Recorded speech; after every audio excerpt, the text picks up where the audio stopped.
Hello and welcome back to My Mom's Basement and another My Mom's Basement quick hitter on Miss Marvel Episode 2. This is a show that we talked about maybe not recapping. We said last week we were ashamed of ourselves for saying that, and we apologized to Kevin Feige for not trusting him. And I got to say, it continues through 2 episodes. It wasn't quite as good as Episode 1, but another just delightful watch on Episode 2, I thought.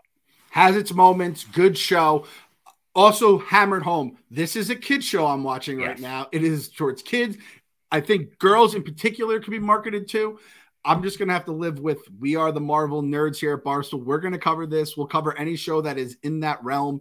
And again, you started off with Feel So Good by Mace. It makes me happy. It makes you happy. They did it last week with Blinding Lights by The Weeknd. Keep starting off with the absolute fire. Bob, I wanted to know, what is the one song you throw on the old iPod right there? It's going to make you happy. It could be something poppy, could be something fun, could be something, you're a rock guy. What is your song? I just wanted to know. That's a good question. The first one that came to mind is Mr. Blue Sky. That's a good answer. And maybe that's a Marvel related, Guardians, but that's the first song that came to mind for me. Yeah. That's in that realm. I can get the same amount of like good feelings in my stomach, the dopamine or whatever, right into the brain. My current one, Dynamite by BTS. Oh, that comes on and I just turn it as loud. Just went on hiatus this week. Did you read that?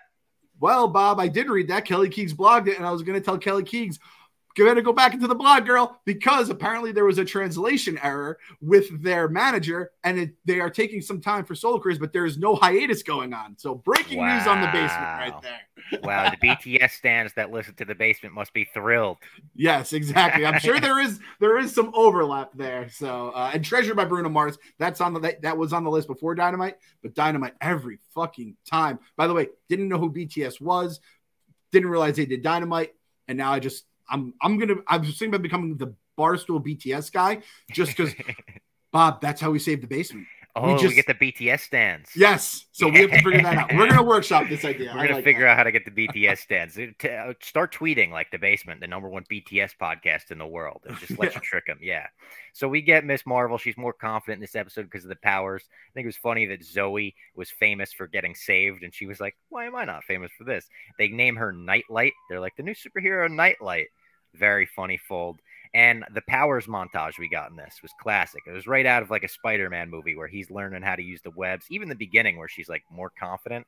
Very Spider-Man. You hear Jersey City in the background, by the way.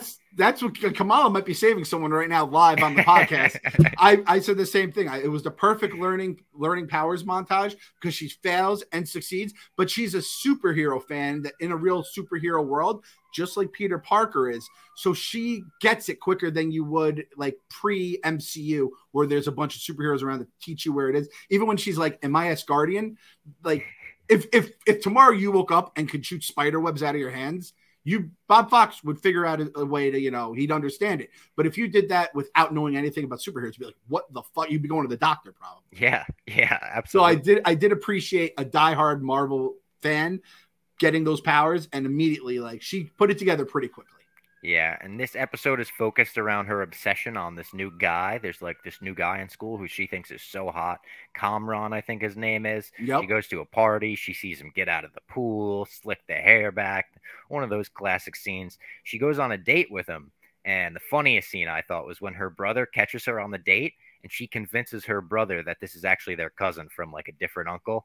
And the guy starts putting on like a Pakistani accent because he has a British accent. And the brother just completely falls for it. I think the brother might be my favorite character. Brother's good. Yep, the brother's good. When we saw Kamran, and I just called him the pool jumper, and then they hammered the name home, and with the closed caption, I was like, all right, Kamran, that is your name. Prediction right now. Gonna have superpowers. That was my thing. Like the fact he got in and was like I'm fine, whatever. And B, we'll get into it later in the episode. Too good to be true. Welcome to the sus list, Kamran. I apologize, pal. I had him there though. It's in the notes. It's fucking written down. It's fucking too good to be true. Sus list. Also, high school parties. Love seeing those red cups. Getting fucking tricked with the alcohol. Just an absolute dickhead move. I thought she was going to get in trouble. Like her mom was going to smell alcohol. Me too. You thought that, right? I thought the exact same thing when she came home that night.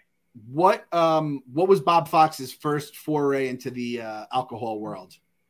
It was with my whole family. This is going to sound weird, but yeah, it was like on my 20th birthday, maybe. I took a tequila shot with everyone in my family, and it was disgusting. But I was almost like, all right, like I'm down to. I was never like looking to try alcohol. I was always just like, oh, whatever. And then when I said to my family, like, I would like to try a sip, they were like, oh, let's all do it together. And they all poured tequila shots, and we all did one. And I was like, I'm down. I'm done. I'm done. I don't want to try sips anymore. That's a brilliant move by your family, because if you want to scare kids straight from ever like going hard at alcohol, make tequila be the first. I still can't do tequila. When I was in third grade, I still remember it was warm too. It was gross. Oh, I ran down the hill the last day of school, and there was like a bottle of tequila that was just sitting on the table, I guess. And I was like, oh, last day of school. And I drank out of it. And I was like, oh my God. And I still cannot smell tequila to this day. But like when you're a kid, you drink beer. It's like the grossest thing you've ever had. Tequila, fuck that. Mine was orange juice. It was a screwdriver, orange juice of vodka. So it kind of like rang true to me too. And it was always still hate the taste of alcohol so much. I always say it tastes like hairspray to me. Like when you get hairspray in your mouth.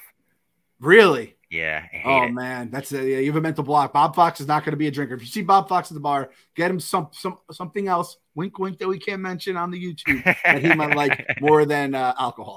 Yes, please. So her powers start malfunctioning in this episode. Her nose glows. Her hands start, shooting things they're not supposed to. And she talks to her grandma on FaceTime to find out what's going on. She goes to Eid later on this festival, and Zoe gets interrogated by those Spider-Man damage control people while she's there. Kid tries to take a selfie outside of like a belt tower. Just a dumb kid. Like, why would you even try that? Starts falling. Miss Marvel saves him, but kind of like hurts him, kind of fumbles him on the way down. And then these drones come, try to attack her. She fights them off, and that's the big ending of the episode. I think we are going to get Haley Steinfeld. As we teased last week, there was like something in the credits that's like makeup artist to Miss Steinfeld. I think this is a big enough event for Kate Bishop to hear about this and be like, wait, there's a superhero like just across the water? Well, I know an Avenger. Let me go check that out. And I think in a future episode, we'll get them teaming up together. And I think that would be really cool. That's a great call. I didn't see that in the credits. That is okay. The detectives from No Way Home being back in it, I'm like, all right, there's a lot of weaving going on here. And the most frustrating thing about Spider-Man is Marvel's not going to empty the barrel, just like empty the clip, just unloading all their cameos, right? They're going to give you Happy. They'll give you a couple guys here, there, maybe Tony Stark. In the MCU, it's like, dude, load us up with, a cameo for even a minute or so. Yeah. Just pump them in. So that would be cool if we get, Haley in this one. This is a hot take. If you eat ice cream pizza, you should probably plummet to your death. That's disgusting. Yeah. I heard ice cream pizza, and I like perked. I'm like, ooh, what's ice cream pizza? I've never heard of that before. I'm thinking it was an ice cream dish of some sort. And he's like, no, like ice cream pizza. Like, I like the taste of ice cream on pizza. And listen, don't have to tell me. Salty and sweet. It's an elite combination. And every time you think it's going to be bad, it's going to be good. Ice cream pizza is a little too much. I'm also, as we mentioned on this, as we mentioned on the Obi-Wan, we're looking to grow the basement here so we don't get got. If we hit a certain number, I think I might eat ice cream pizza live. I might do it though. As I just said, someone should die for doing it. I'm ready to fucking do it for the basement. That's 30,000. I took a leg kick at 20,000. You could do ice cream pizza at 30. Do I eat? I don't Come on, get us to 30 by like a certain date. Get us to 30K by the end of the summer, right? By Labor Day.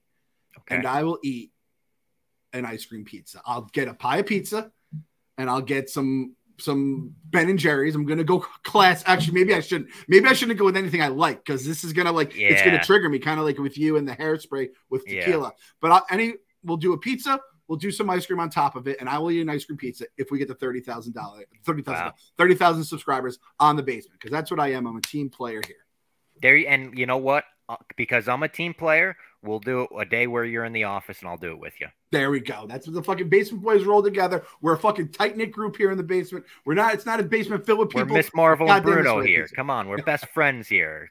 Give us the subscribe. Get us to 30K. And I also saw a real news story about the actress that plays Miss Marvel. It just made me like her more. She's apparently such a big Marvel stan that she gets into arguments with Kevin Feige about how the MCU can't actually be Earth 616 because that's the comic universe and that's separate. And the things that happen in the comics didn't happen in this universe. And she got in trouble on set with Kevin Feige for watching WandaVision on her phone because Kevin Feige was like, stop, that's meant to be watched on big screens. Don't watch it on your phone. And she was like, but it just came out. I need to find out what happened. So this actress is genuinely like her character. She just loves the Marvel movies and the Marvel superheroes. I think she's a listener too. So shout out Kamala. She may be. Shout out Kamala Khan. We know you're listening for your YouTube video study.